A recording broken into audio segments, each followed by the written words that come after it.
السلام علیکم ورحمۃ اللہ وبرکاتہ، نحمدہ ونصلی علی رسولہ الکریم، اما بعد فاعوذ باللہ من الشیطان الرجیم، بسم اللہ الرحمن الرحیم، رب اشرح لی صدری ویسر لی امری واحلل عقدۃ من لسانی یفقہوا قولی۔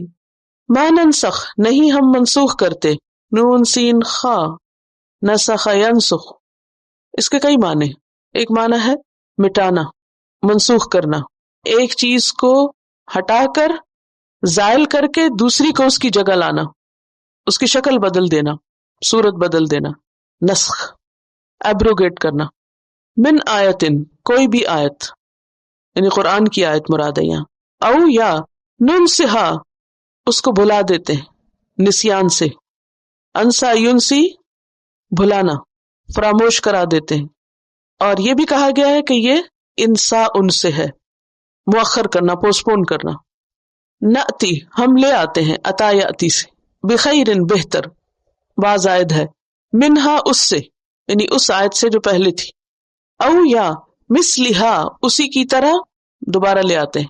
علم، کیا نہیں، تعلم، تم نے جانا، عین لام میم روٹ ہے، اور تم سے مراد یہاں کون ہے؟ محمد صلی اللہ علیہ وسلم، اور پھر آپ کے بعد سب لسنرز۔ ان اللہ، بے شک اللہ تعالی، علی، اوپر، کل شیء، ہر چیز کے، قدیر، قدرت رکھنے والا ہے۔ یہ بھی کس وزن پر ہے؟ فعیل کے وزن پر، کمپیٹنٹ ہے، عاجز نہیں ہے، جو چاہے وہ کر سکتا ہے۔ ما ننسخ، نہیں ہم منسوخ کرتے، من آیتن، کوئی آیت، او ننسہا، یا اس کو بھلوا دیتے، نأتی بخیر منہا، ہم لے آتے اس سے بہتر، او مثلہا، جو اس جیسی۔ جیسے کہ پیچھے بہت سی آیات سے ہمیں یہ بات پتہ چلی کہ یہود کو مدینہ میں آپ سے واسطہ رہتا، اور آپ کی نبوت پر اور آپ کو ملنے والی کتاب پر انہیں بہت تکلیف تھی اس حسد کی وجہ سے۔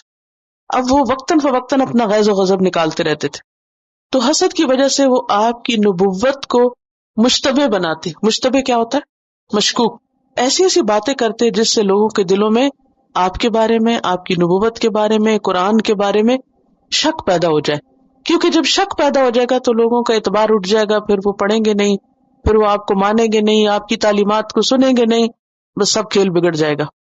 بعض اوقات ایسا ہوتا ہے نا کہ انگور کھٹے، یعنی کہ اگر آپ کو نہیں ملے، آپ نہیں کھا سکے انگور، چھلانگے لگانے کے باوجود بھی نہیں ملے، تو پھر یہ ہے کہ اب اس کو غلط ثابت کر دو تاکہ کوئی اور بھی نہ کھا سکے، کوئی اور بھی نہ لے، ٹھیک ہے۔ تو یہاں ان کا حال بھی یہ تھا، جو کہ ان کو انتظار تھا کہ نبوت ہم میں سے کسی کے پاس آئے گی، وہ نہیں آئی۔ اب چونکہ دوسری جگہ آ گئی، اب ان کی ساری کوششیں کس میں لگ گئی کہ کسی طرح اس کو غلط ثابت کر دو، اس کو روکو، نہیں روک سکتے تو ایٹ لیسٹ اس کے اندر شک ڈال دو تاکہ لوگوں کا اطمینان اٹھ جائے۔ اس کے لیے وہ مختلف اعتراض کرتے رہتے تھے۔ ان اعتراضات میں سے ایک اعتراض یہ تھا کہ اگر محمد صلی اللہ علیہ وسلم اللہ کے رسول ہیں اور قرآن سچی کتاب ہے، تو پھر کیوں ایسا ہے کہ کچھ احکام قرآن میں ایسے ہیں جو تورات سے مختلف ہیں، جو ہمارے پاس نہیں ہے اور یہاں قرآن بتاتا ہے؟ یا پھر یہ کہتے کہ خود قرآن کے اندر بعض اوقات ایک حکم آتا ہے، پھر دوسرا حکم اس کے خلاف آ جاتا ہے، پھر تیسرا حکم کچھ اور آ جاتا ہے، تو اگر یہ اللہ کی کتاب ہے تو ایک ہی دفعہ آخری بات کیوں نہیں کہہ دی گئی؟ یہ نسخ کیوں ہو جاتا ہے کہ ایک حکم آتا ہے پھر وہ ایبروگیٹ ہو جاتا ہے، پھر دوسرا آ جاتا ہے اس کی جگہ لے لیتا ہے؟ اور اس میں خاص طور پر ہم دیکھیں گے قرآن پاک میں آگے پڑھتے ہوئے آیات کہ جو منسوخ ہوئی لیکن ابھی تک قرآن پاک میں موجود ہیں، یا بعض اوقات آیات موجود ہیں، احکام بدل کے، بعض اوقات آیات بھی لے لی گئی، تو یہ سب کیوں ہوتا ہے؟ تو اس طریقے، اس حربے سے وہ قرآن کے بارے میں شکوک پیدا کرتے۔ اس کا جواب اللہ سبحانہ وتعالیٰ نے دیا ہے کہ ہم کوئی بھی آیت اگر منسوخ کرتے ہیں، ایبروگیٹ کرتے ہیں، اس میں تبدیلی کرتے ہیں یا اس کو بھلا دیتے ہیں، تو ایسا نہیں کہ ہم بس چھوڑ دیتے ہیں، نأتی بخیر منہا، اس کی وجہ یہ کہ ہم اس سے بہتر چیز لاتے ہیں، یعنی پہلے ایک حکم لائے، کچھ عرصے کے بعد ایک اور آیا، وہ جو بعد میں آنے والا تھا وہ پہلے حکم سے زیادہ بہتر تھا، او مثلہا، یا بعض اوقات ہم اسی کی طرح کا لے آتے ہیں۔ اور ایسا کرنا مشکل تو نہیں۔ الم تعلم ان اللہ علی کل شیء قدیر، تم نہیں جانتے کہ اللہ ہر چیز پر قدرت رکھنے والا ہے؟ جہاں تک نسخ کا تعلق ہے تو یہ قرآن پاک کے علوم میں سے ایک علم ہے، اور اس پر کئی کئی کتابیں لکھی گئی ہیں. ایک بہت طویل چیپٹر ہے، یہ ایک طویل موضوع ہے جس کی ڈیٹیلز میں تو میں نہیں جاؤں گی، لیکن مختصر سا میں آپ کو بتا دوں گی کہ نسخ کس طرح ہوتا ہے، یعنی اس کی مثال کیا ہے. تو نسخ کی 3 بڑی قسمیں، 3 طرح سے ہوتا ہے. نمبر 1، نسخ اللفظ و بقاء الحکم. لفظ منسوخ ہو گیا، حکم باقی رہ گیا. اور اس کی مثال ہے آیت رجم. رجم کہتے ہیں شادی شدہ مرد یا عورت اگر زنا کرے تو اس کو پتھر مار کر ہلاک کیا جائے. یہ آیت پہلے قرآن پاک میں موجود تھی، لیکن بعد میں اس آیت کو اٹھا لیا گیا، مگر حکم موجود ہے. اور حضرت عمر رضی اللہ تعالیٰ عنہ کی روایت میں، صحیح حدیث میں اس کی تفصیلات ملتی ہیں. ایسا کیوں کیا گیا؟ یہود کے پاس تورات میں حکم موجود تھا، لیکن وہ اس پر عمل نہیں کرتے تھے. مسلمانوں کے پاس حکم آیا، آیت لے لی گئی، لیکن پھر بھی وہ حکم پر عمل کرتے تھے. تو اس کے پیچھے ایک حکمت تھی. دوسری قسم کا نسخ، حکم منسوخ لیکن آیت باقی، لفظ باقی. پہلی میں کیا تھا؟ لفظ منسوخ، حکم باقی. دوسری میں اپوزٹ. کیسے؟ حکم منسوخ، آیت باقی، جیسے سورۃ الانفال کی آیت نمبر 65 اور 66. ایسا کیوں؟ آیت کیوں باقی رکھی گئی؟ تاکہ آیت پڑھنے کا ثواب ملتا رہے. اور پھر یہ دکھانا بھی مقصود تھا کہ اللہ تعالیٰ جو چاہتا ہے کرتا ہے. وہ آیت دے کر بھی حکم ہٹا سکتا ہے، اس کی جگہ ایک اور حکم لے آتا ہے. اور پھر تیسری قسم کیا ہے؟ نہ آیت رہے اور نہ حکم رہے، جیسے رضاعت کا حکم ہے. اس کے بارے میں صحیح مسلم میں حدیث حضرت عائشہ کی کہ رضاعت کی حرمت کے بارے میں آیت موجود تھی جس میں 10 دفعہ دودھ پینے سے حرمت واجب ہوتی، پھر وہ 5 دفعہ میں بدل گئی، اور پھر وہ آیت بھی چلی گئی، لیکن حکم باقی رہا. یعنی کہ قرآن پاک میں نہیں، لیکن حدیث میں باقی رہا حکم. تو یہ دونوں طرح کا نسخ ہو گیا. اب آپ دیکھیں کہ ایسا کیوں کیا گیا کہ کبھی حکم باقی اور لفظ نہیں، کبھی لفظ باقی اور حکم نہیں، اور کبھی دونوں ہی قرآن میں موجود نہیں. اس کی کیا حکمت تھی؟ اس کا کیا فائدہ تھا؟ اس کا سب سے پہلا فائدہ تو یہ کہ اللہ سبحانہ تعالیٰ کو یہ بتانا مقصود تھا کہ اللہ جو چاہتا ہے کرتا ہے، جو کہ آیت کے اندر ہے. قرآن پاک کی ایک اور آیت میں آتا ہے یمحو اللہ ما یشاء ویثبت. اللہ جس چیز کو چاہتا ہے مٹا دیتا ہے، جس چیز کو چاہتا ہے باقی رکھتا ہے. پھر اسی طرح ایک اور چیز یہ کہ کسی آیت کے پہلے آنے اور اس کے بعد اس کے مقابلے میں ایک اور چیز کے آنے کا فائدہ یہ ہوتا تھا کہ دین آہستہ آہستہ اترا تھا. مثلا شراب کا حکم 3 سٹیپس میں آیا.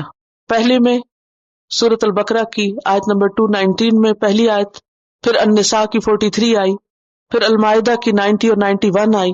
پہلی آیت میں حکم دیا گیا کہ یہ آپ سے پوچھتے ہیں خمر اور میسر کے بارے میں، شراب اور جوئے کے بارے میں، کہہ دیجئے کہ ان میں نقصان بھی ہیں اور کچھ فائدے بھی ہیں، اور نقصان ان کے فائدوں سے زیادہ ہے. ذہن تیار کر دیا گیا.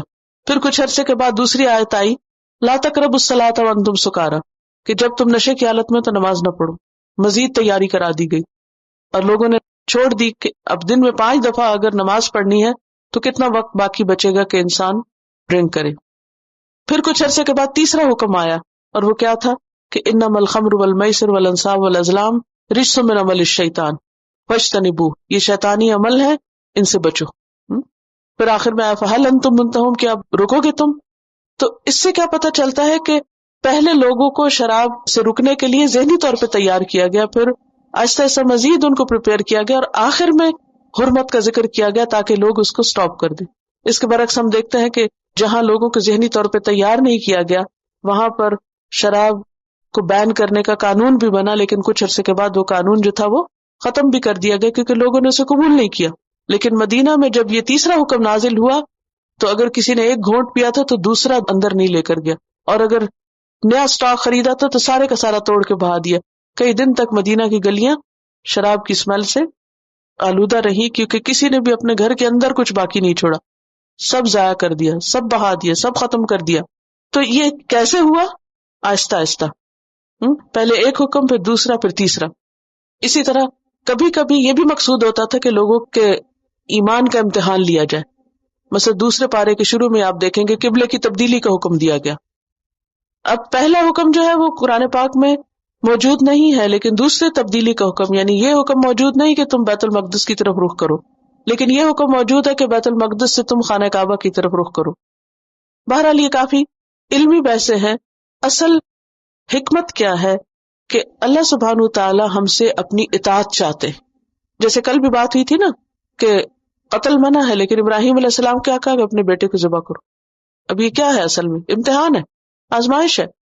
اسی طرح غیر اللہ کو سجدہ منع ہے، لیکن امتحان تھا ابلیس کا بھی اور باقی فرشتوں کا بھی کہ آدم کو سجدہ کرو۔ تو اسی طرح اللہ تعالیٰ چاہتا ہے تو کبھی ایک حکم دیتا ہے، پھر چاہتا ہے تو اس کو ہٹا کے دوسرا دے دیتا ہے۔ مقصد کیا ہے؟ اطاعت کا پتہ چلے۔ اور بعض اوقات کچھ اور فائدے بھی ہوتے ہیں، بعض اوقات بدلتے حالات کی رعایت ہوتی ہے، گریجولی دین کو لوگوں کے دماغوں میں پختہ کرنا ہوتا ہے۔ اور پھر یہاں پر یہ کہا گیا نأتی بخیر منہا، پہلے سے بہتر چیز لائی جاتی، او مثلہا یا ویسی لائی جاتی۔ اچھا بہتر کی تمہیں سمجھ آتی ہے کہ بہتر چیز لائی گئی، پھر دوبارہ مثلہا کیوں لائی گئی؟ پھر وہی لے آئی جاتی، ویسی کیوں لائی گئی؟ ایک چیز ویسی کی ویسی پہلی ہٹا کے دوسری دی گئی، اور بظاہر دیکھنے میں دونوں میں کوئی فرق نہیں۔ اس میں بھی ایک نکتہ تو یہ کہ امتحان ہے، اور دوسری بات یہ ہے کہ ہو سکتا ہے کہ بظاہر دوسرا حکم پہلے حکم کی طرح نظر آ رہا ہو، لیکن دوسرے حکم کا اجر اور ثواب پہلے سے زیادہ ہو۔ تو ہمارا فائدہ کس میں؟ اطاعت کرنے میں، جو اللہ تعالیٰ کہتا ہے کر لو۔ تو یہاں اس کی حکمت بتا دی گئی اور ان کے اعتراض کا جواب دے دیا گیا کہ جو لوگ ایسے شوشے نکال کر لوگوں کو اسلام سے، قرآن سے متنفر کر رہے تھے۔ سبحانک اللہم و بحمدک نشہد ان لا الہ الا انت نستغفرک و نتوب الیک۔ السلام علیکم و رحمۃ اللہ وبرکاتہ۔